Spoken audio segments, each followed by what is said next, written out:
আজকে দ্রবণের যে অংশটা আমরা আজকে দেখব সেটা হচ্ছে গাঢ়ত্ব অনুযায়ী দ্রবণের প্রকারভেদ। তাহলে আমরা দ্রবণ বা সলিউশন গাঢ়ত্ব অনুযায়ী এটাকে তিন ভাগে ভাগ করতে পারি। একটা হচ্ছে সম্পৃক্ত স্যাচুরেটেড, অসম্পৃক্ত আনস্যাচুরেটেড, অতিপৃক্ত সুপার স্যাচুরেটেড। তাহলে সম্পৃক্ত সম্পৃক্ত বা স্যাচুরেটেড সলিউশন কাকে বলবো? আমরা এখানে লিখেছি উষ্ণতা অপরিবর্তিত রেখে দ্রাব যোগ করলে যে দ্রবণের গাঢ়ত্বের কোনো পরিবর্তন হয় না সেই দ্রবণকে বলা হয় সম্পৃক্ত দ্রবণ। আবার আমরা এইভাবেও বলতে পারি অপরিবর্তিত উষ্ণতায় কঠিন দ্রাবের সংস্পর্শে কঠিন দ্রাবের দ্রাবকণার সঙ্গে দ্রবণে দ্রবীভূত দ্রাবকণার গতিশীল সাম্যাবস্থায় থাকা দ্রবণকে সম্পৃক্ত দ্রবণ বলা যায়। অসম্পৃক্ত দ্রবণ আনস্যাচুরেটেড সলিউশন, উষ্ণতা অপরিবর্তিত রেখে দ্রাব যোগ করা হলে যে দ্রবণের গাঢ়ত্ব বৃদ্ধি পায় সেই দ্রবণকে বলা হয় অসম্পৃক্ত দ্রবণ বা আনস্যাচুরেটেড সলিউশন। এবার আমরা চলে আসি অতিপৃক্ত দ্রবণ কাকে বলে। অতিপৃক্ত দ্রবণকে আমরা দুভাবে ডিফাইন করতে পারি। এর ইংলিশ ভার্সনটা হচ্ছে সুপার স্যাচুরেটেড সলিউশন। প্রথমে আমরা যেটা বলছি উষ্ণতা অপরিবর্তিত রেখে দ্রাব যোগ করা হলে যে দ্রবণের গাঢ়ত্ব হ্রাস পায় সেই দ্রবণকে বলা হয় অতিপৃক্ত দ্রবণ। আবার এভাবেও আমরা বলতে পারি অপরিবর্তিত উষ্ণতায় কোনো সম্পৃক্ত দ্রবণে যে পরিমাণ দ্রাব দ্রবীভূত থাকা সম্ভব, কোনো অবস্থায় যদি তার চেয়ে বেশি পরিমাণ দ্রাব দ্রবীভূত থাকে তবে সেই দ্রবণকে বলা হয় অতিপৃক্ত দ্রবণ। এবার আমরা স্লাইডের মাধ্যমে এই তিন ধরনের যে দ্রবণ তাদের আমরা একটু ছবিগুলো দেখে নেব, তাহলে আমাদের বুঝতে আরো সুবিধা হবে।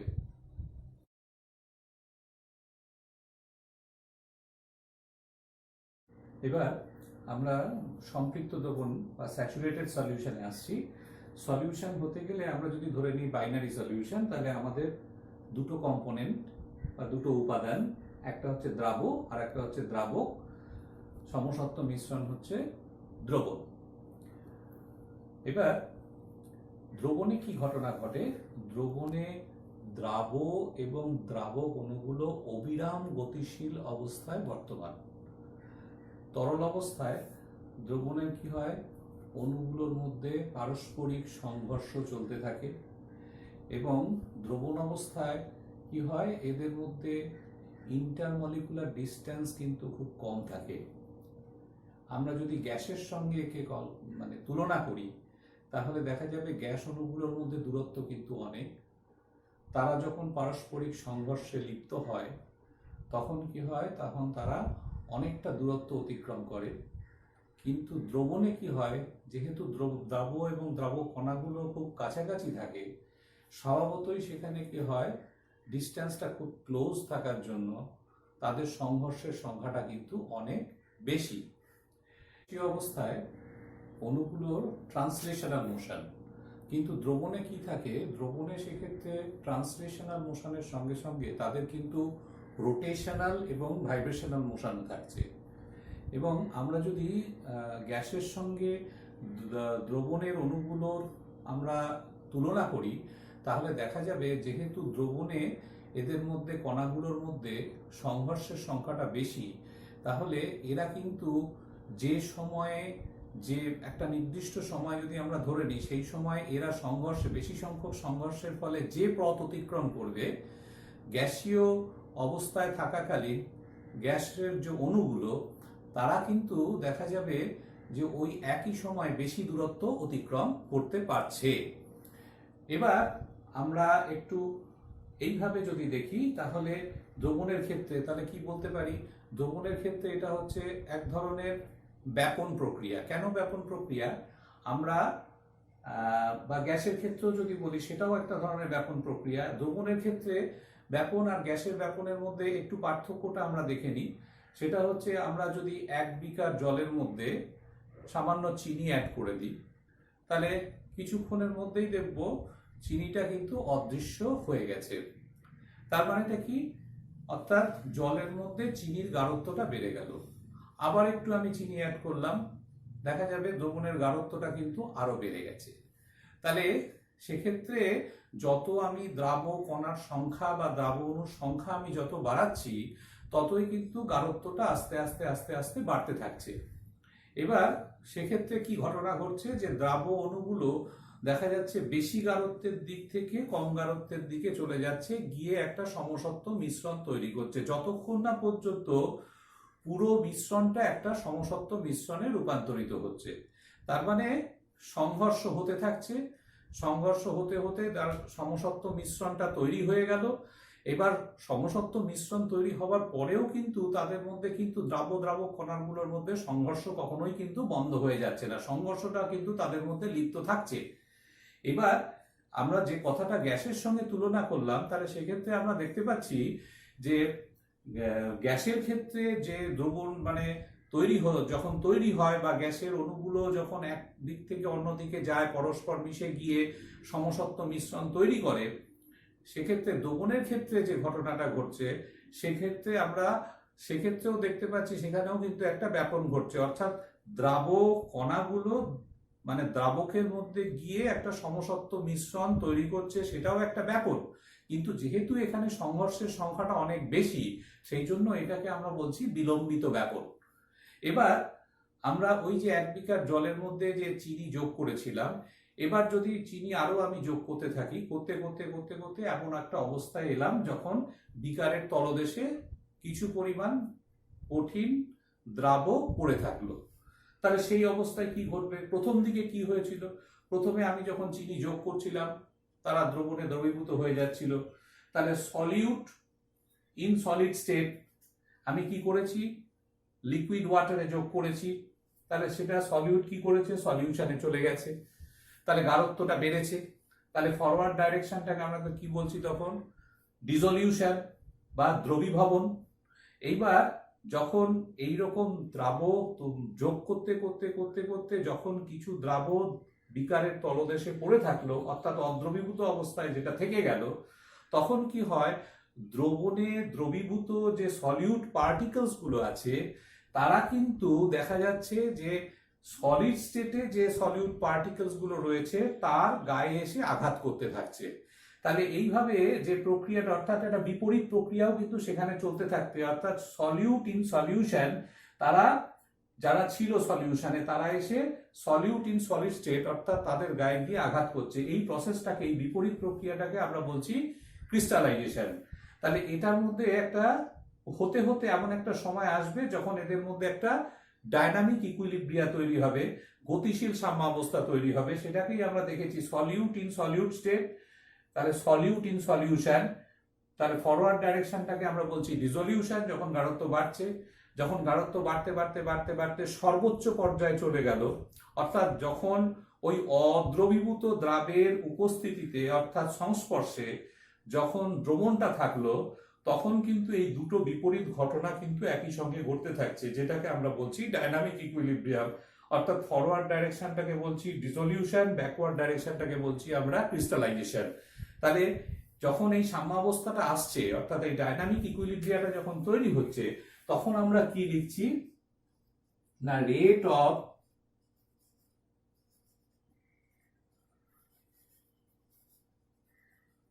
ডিসলিউশন ইকুয়াল টু হচ্ছে রেট অফ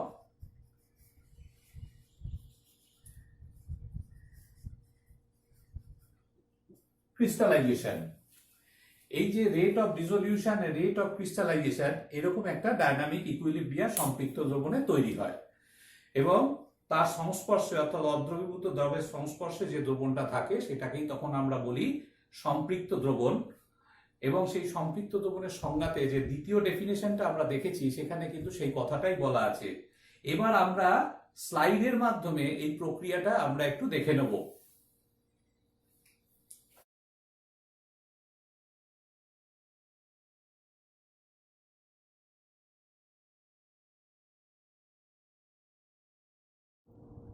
সম্পৃক্ত দ্রবণ আমরা দেখেছি, এবার আমরা সম্পৃক্ত দ্রবণের উপর উষ্ণতার প্রভাবটা একটু দেখে নিই।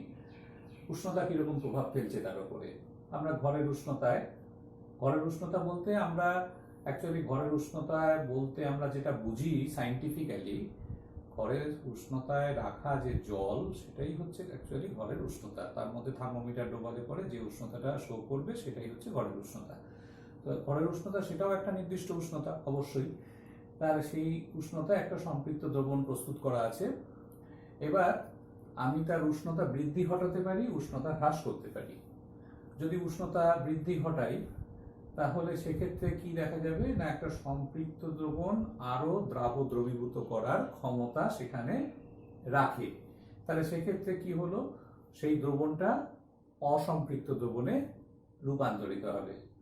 আবার অন্যভাবে যদি দেখি, উষ্ণতা যদি আমি হ্রাস করতে থাকি তাহলে হ্রাস করতে করতে এমন একটা উষ্ণতা আসবে তখন দেখা যাবে সেই দ্রবণ তার থেকে কিছু পরিমাণ দ্রাবক তলায় থিতিয়ে পড়ছে একটা নির্দিষ্ট উষ্ণতায় এসে, এবং সেই থিতিয়ে পড়া যে দ্রাবক তার সংস্পর্শে উপরে যে দ্রবণটা থাকবে সেটা কিন্তু থাকবে সম্পৃক্ত দ্রবণ।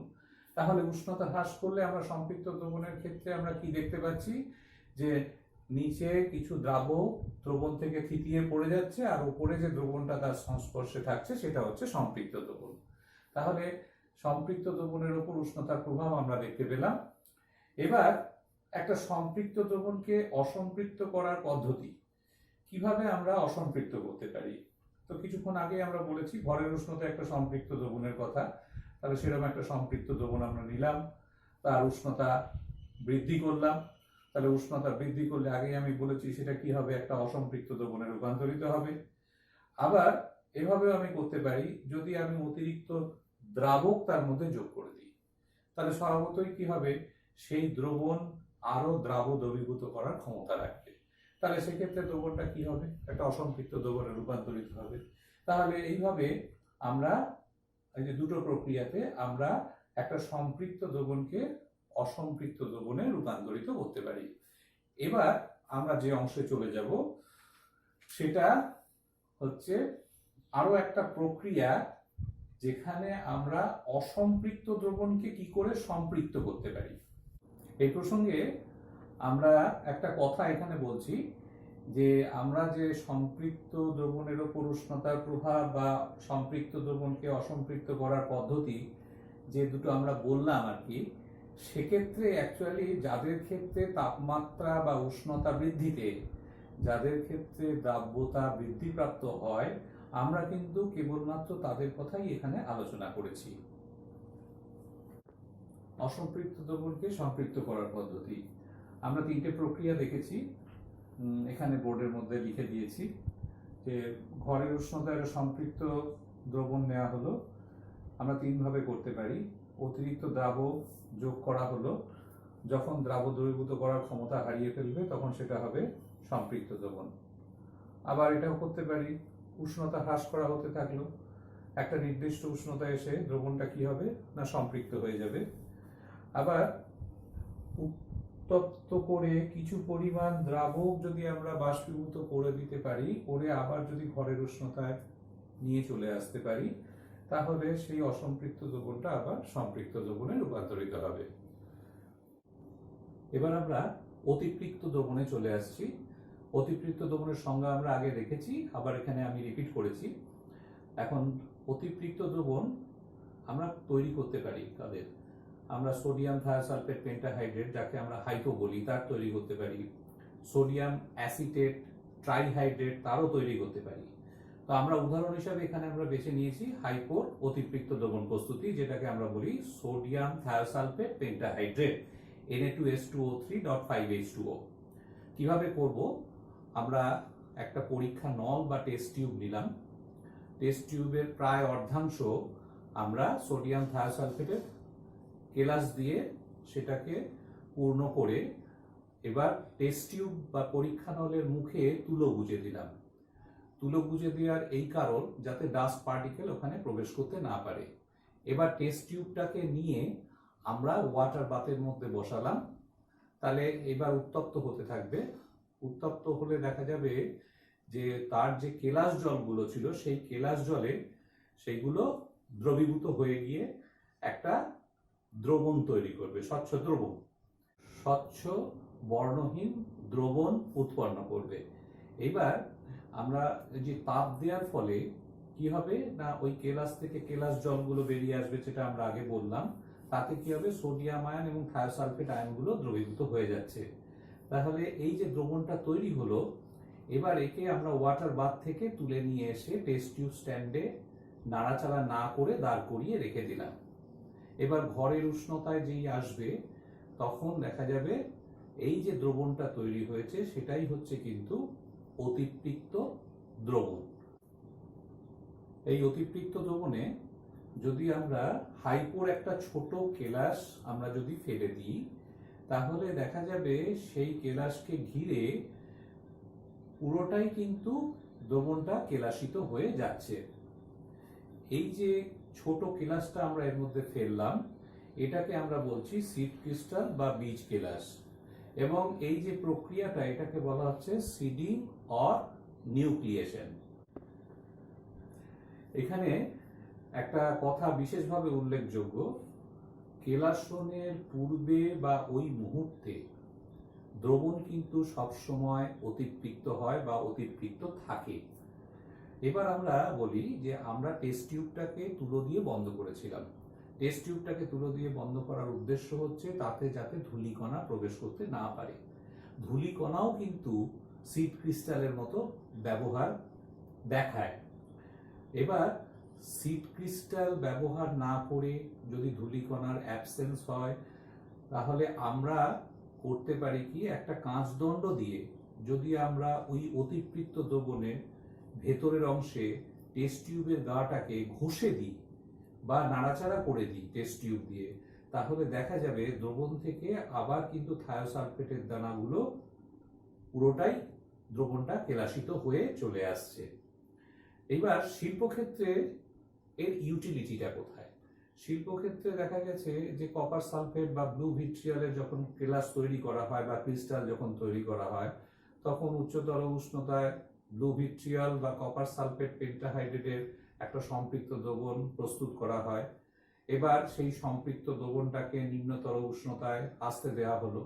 এইবার সেই নিম্নতর উষ্ণতায় আমরা আসতে দিয়ে তাকে, বা ওই নিম্নতর উষ্ণতায় তার মধ্যে যদি আমরা ব্লু ভিট্রিয়াল বা কপার সালফেট পেন্টাহাইড্রেটের যদি একটা কেলাস যোগ করে দিই, তাহলে দেখা যাবে ওই ব্লু ভিট্রিয়ালের কেলাসটাকে ঘিরে কেলাসন প্রক্রিয়াটা অত্যন্ত দ্রুত হচ্ছে এবং সাইজে একটা বড় ক্রিস্টাল তৈরি হচ্ছে একই রকমের শেপের। তাহলে আমরা বলতে পারি শিল্পক্ষেত্রেও কিন্তু এর ব্যবহারিক প্রয়োগটা রয়েছে। এইভাবে আমরা এটা যেমন অতিপৃক্ত দ্রবণ বলতে পারি, যে তাহলে অতিপৃক্ত দ্রবণ কিন্তু অত্যন্ত অস্থায়ী প্রকৃতির। অর্থাৎ কোনোভাবে তাকে যদি নাড়া দেওয়া যায়, ধূলিকণার যদি উপস্থিতি থাকে, সিড ক্রিস্টাল যদি যোগ করা হয়, কাঁচদণ্ড দিয়ে যদি টেস্ট টিউবের ভেতর বা পাত্রের ভেতরটাকে ঘষে দেওয়া যায়, তাহলে সেক্ষেত্রে কিন্তু কেলাসন প্রক্রিয়াটা ত্বরান্বিত হয়। এবার আমরা অতিপৃক্ত দ্রবণ এবং সম্পর্কিত ঘটনাগুলো স্লাইডের মাধ্যমে দেখে নেব।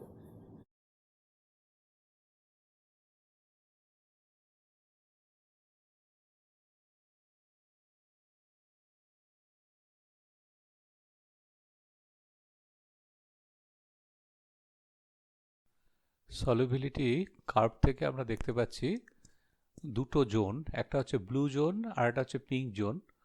ব্লু জোন ইন্ডিকেট করছে এটা সুপার স্যাচুরেটেড সলিউশনের জোন, আর পিঙ্ক জোনটা আনস্যাচুরেটেড সলিউশনের জোন। আর যেখানে দুটো জোন মিট করেছে সেটা হচ্ছে স্যাচুরেটেড সলিউশনসের কার্ভ।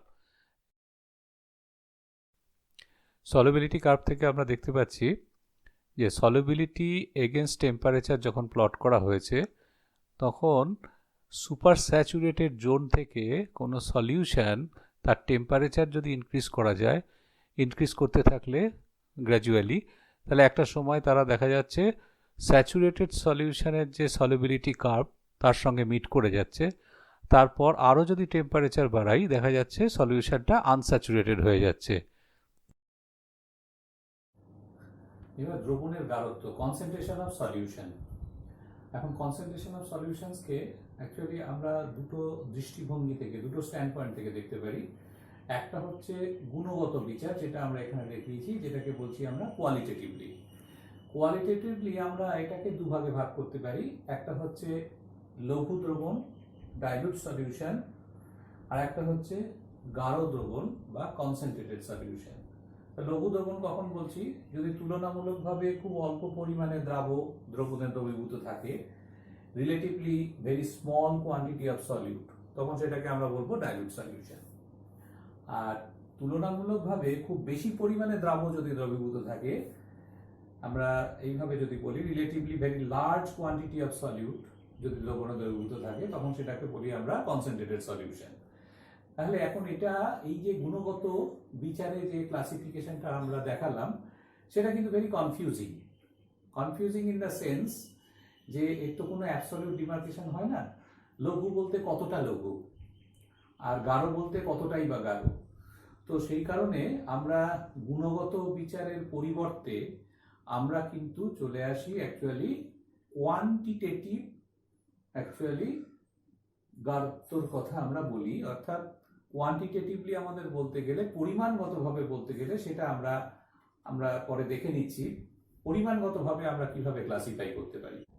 পরিমাণগত বিচার কোয়ান্টিটেটিভলি ডিপেন্ডিং আপন দ্য কম্পোজিশন, অর্থাৎ সংযুতির উপর ভিত্তি করে, তার মানে দ্রাব ও দ্রাবকের পরিমাণের উপর ভিত্তি করে আমরা প্রথমে লিখছি কি আয়তন ভিত্তিক শতাংশ গাঢ়ত্ব, অর্থাৎ মাস বাই ভলিউম পার্সেন্টেজ। কোনো দ্রবণের 100 মিলিলিটার আয়তনে যত গ্রাম দ্রবীভূত থাকে সেই গ্রাম সংখ্যা হলো তার শতকরা, সেটাই হচ্ছে W/V মাত্রা। অর্থাৎ গাঢ়ত্ব ইকুয়াল টু হচ্ছে দ্রাবের ভর ইন গ্রাম, দ্রবণের আয়তন, সেটা কত হবে না 100 ml। সেকেন্ড হচ্ছে গ্রাম পার লিটার গাঢ়ত্ব। 1 লিটার দ্রবণে যত গ্রাম দ্রবীভূত থাকে সেটা হলো গাঢ়ত্বের গ্রাম পার লিটার একক। তাহলে গাঢ়ত্ব সমান তাহলে আমরা কি লিখবো? দ্রাবের ভর গ্রামে প্রকাশিত ডিভাইডেড বাই দ্রবণের আয়তন ইন লিটার। এরপরে আমরা মোল পার লিটার এককটা দেখে নেব। বিচারে আমরা আরেকটা গাঢ়ত্ব দেখে নিচ্ছি ডিপেন্ডিং আপন দ্য কম্পোজিশন, সংযুতি অর্থাৎ দ্রাবকের পরিমাণের উপর ভিত্তি করে। থার্ড হচ্ছে মোল পার লিটার। 1 লিটার দ্রবণে যত মোল দ্রবীভূত থাকে সেটা হচ্ছে গাঢ়ত্বের মোল পার লিটার একক। তাহলে গাঢ়ত্বটাকে আমরা কিভাবে লিখবো? দ্রাবের মোল সংখ্যা ডিভাইডেড বাই দ্রবণের আয়তন, সেটা কত? সেটা হচ্ছে লিটার। তাহলে গাঢ়ত্বের এই একক কিন্তু মোলারিটি বা মোলার মাত্রা নামেও আমাদের কাছে পরিচিত। এখন মোল বলতে আমরা কি বুঝি? পদার্থের যে পরিমাণে অ্যাভোগাড্রো সংখ্যক কণা থাকে। সাধারণত আমরা কিভাবে এটাকে বলি, কোনো পদার্থের যে আণবিক ভর সেটাকে যে গ্রামে প্রকাশ করলে সেটাকেই আমরা বলি তার মোল। অর্থাৎ আণবিক ভরকে যখন আমরা গ্রামে প্রকাশ করছি সেটাই হচ্ছে তার মোল। তাহলে মোল সংখ্যাটা আমরা কি কত মোল আছে যদি গ্রামে আমার ভর দিয়ে দেওয়া হয়, তাহলে তাকে আমরা কি করব? তার আণবিক ভরটা দিয়ে ভাগ করে দেব। আণবিক ভরটা দিয়ে ভাগ করলে পরে তার মোল সংখ্যাটা পেয়ে যাব। আর দ্রবণের আয়তন যদি আমার জানা থাকে লিটারে, তাহলে সেটা দিয়ে আমি ডিভাইড করে দিলে পরে সেখান থেকে কিন্তু আমরা মোলার মাত্রাটা পেয়ে যাব, যেটাকে আমরা বলছি মোল পার লিটার গাঢ়ত্ব। গাঢ়ত্ব আমরা আলোচনা করেছি বিভিন্ন প্রকারের। এবার সেই সংক্রান্ত গাণিতিক সমস্যা এবং তার সমাধানগুলো এবার আমরা এক এক করে আলোচনা করে যাচ্ছি। স্লাইডেও দেয়া আছে।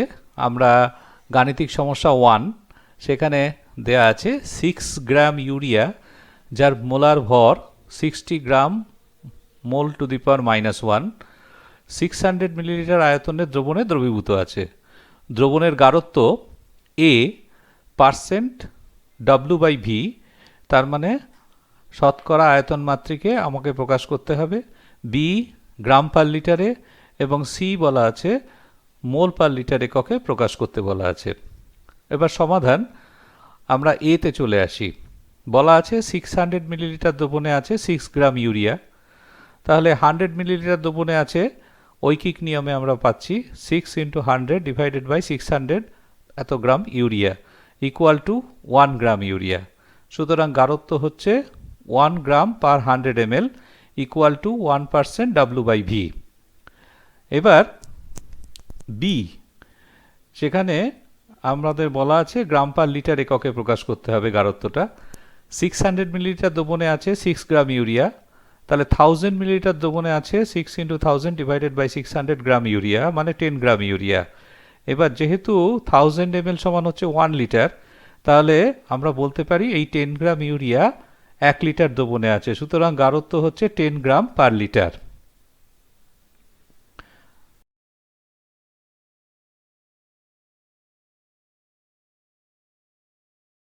গাণিতিক সমস্যা 1-এর অধীনে দেখবে সিতে মোল পার লিটার এককে প্রকাশ করতে বলা আছে। তো আমরা এবার সমস্যার সমাধানে চলে যাই। 6 গ্রাম ইউরিয়া, তার মোলার মাস অর্থাৎ মোলার ভর আমাদের দিয়ে দেওয়া আছে 60 গ্রাম মোল ইনভার্স। তাহলে স্বভাবত এই গ্রামে ভরকে যদি আমরা মোলার মাস দিয়ে ভাগ করে দিই তাহলে মোল পেয়ে যাই। তাহলে 6 gram divided by 60 gram mole inverse করলে পরে আমরা পাচ্ছি 0.1 মোল ইউরিয়া। আমরা জানি যে মোল সংখ্যা সমান হচ্ছে পদার্থের ভর গ্রামে প্রকাশিত ডিভাইডেড বাই মোলার ভর, তা সেটাই আমরা করেছি। এবার আমরা দেখে নিচ্ছি 600 মিলিলিটার দ্রবণে আছে 0.1 মোল ইউরিয়া, সুতরাং 1000 মিলিলিটার দ্রবণে আছে 0.1 × 1000 ডিভাইডেড বাই 600 এত মোল ইউরিয়া ইকুয়াল টু হচ্ছে 0.16 মোল ইউরিয়া। সুতরাং আমাদের এখানে গাঢ়ত্ব দাঁড়াচ্ছে কত? 0.16 মোল পার লিটার।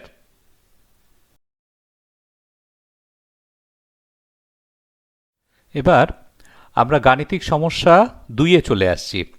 কি বলা আছে? সালফিউরিক অ্যাসিডের একটা বোতলের গায়ে লেবেলে লেখা আছে ঘনত্ব 1.8 গ্রাম পার ml, মোল পার লিটার এককে অ্যাসিডের গাঢ়ত্ব কত হবে? এখানে দিয়ে দেওয়া আছে সালফিউরিক অ্যাসিডের মোলার ভর 98 গ্রাম মোল ইনভার্স। তাহলে আমরা সমাধানে চলে আসি। ঘনত্ব সমান 1.85 গ্রাম পার ml, অর্থাৎ 1 মিলিলিটার অ্যাসিড দ্রবণে 1.85 গ্রাম সালফিউরিক অ্যাসিড আছে। তাহলে 1000 মিলিলিটার অ্যাসিড দ্রবণের আছে 1.85 × 1000 গ্রাম sulphuric acid equal to 1850 gram sulphuric acid. আবার যেহেতু 1000 মিলিলিটার সমান হচ্ছে 1 লিটার, অর্থাৎ 1 লিটার দ্রবণে আছে 1850 gram divided by 98 gram mole inverse. আমরা আগেই জেনেছি যে গ্রামে প্রকাশিত ভরকে যদি মোলার মাস দিয়ে ভাগ করা যায় তাহলে আমরা নাম্বার অফ মোলসটা পেয়ে যাই। তাহলে সুতরাং ক্যালকুলেট করলে এখান থেকে দাঁড়াচ্ছে 18.88 মোল সালফিউরিক অ্যাসিড। সুতরাং ওই সালফিউরিক অ্যাসিড দ্রবণের গাঢ়ত্ব হচ্ছে 18.88 মোল পার লিটার।